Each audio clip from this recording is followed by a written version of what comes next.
নমস্কার, high news আপনাদের সকলকে স্বাগত। সঙ্গে রয়েছে আমি শ্রীপর্ণা। আপনারা দেখছেন নিউজ টুডে।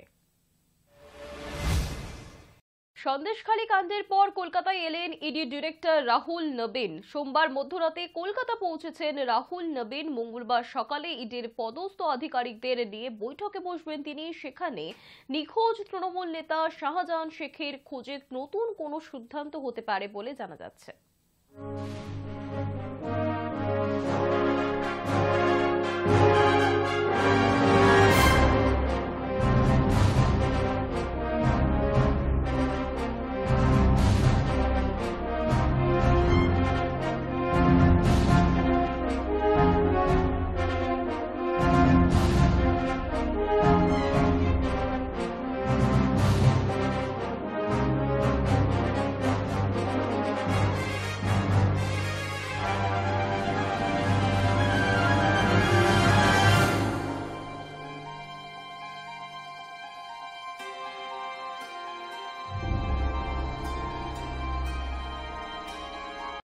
বিশ্বভারতী বিশ্ববিদ্যালয় কর্তৃপক্ষে ৩টি মোবাইল ফোন ফেরত না দিয়েই বিশ্বভারতী ছাড়ার অভিযোগে বেতন থেকে টাকা কেটে নেওয়া হলো প্রাক্তন উপাচার্য বিদ্যুৎ চক্রবর্তীর।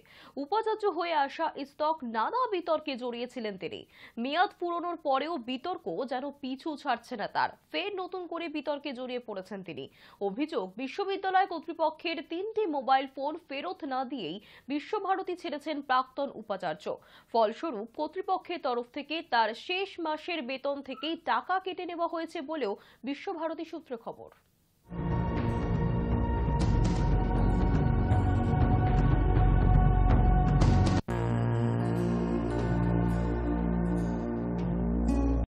সাগর মেলার প্রথম দিনেই বিপত্তি। ঘন কুয়াশার জেরে ব্যাহত ভেসেল পরিষেবা। প্রায় 1.5 থেকে 2 ঘন্টা পুরোপুরিভাবে বন্ধ থাকলো পারাপার।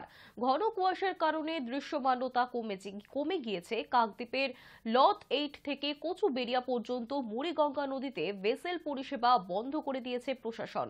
সকাল 8টা থেকে ভেসেল চলাচল শুরু হলেও তা অনিয়মিত। দুর্ঘটনা এড়াতে প্রশাসনের তরফে বন্ধ করে দেওয়া হয়েছে ভেসেল পরিষেবা। ফলে কাকদ্বীপে লট নাম্বার 8 জেটি ঘাটে দীর্ঘ লাইন পড়ে যায় পুণ্যার্থীদের।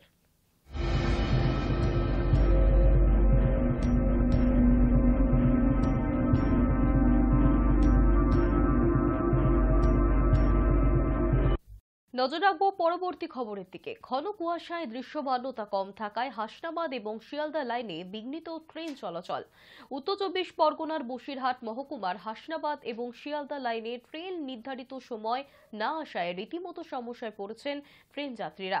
ঘন কুয়াশার জেরে প্রত্যেকটি স্টেশনে ট্রেন দাঁড়িয়ে রয়েছে। ফলে সঠিক সময় ট্রেন চলাচল না হওয়ায় সমস্যায় পড়তে হচ্ছে নিত্যযাত্রীদের। শুধু ট্রেনই নয়, সুন্দরবনের হিঙ্গলগঞ্জ, সন্দেশখালী, হাসনাবাদ, হারোয়ায় একাধিক ফেরি চলাচলেও সমস্যা দেখা দিয়েছে। আর যার জেরে জরুরি পরিষেবা পেতে সমস্যায় পড়তে হচ্ছে সাধারণ মানুষকে।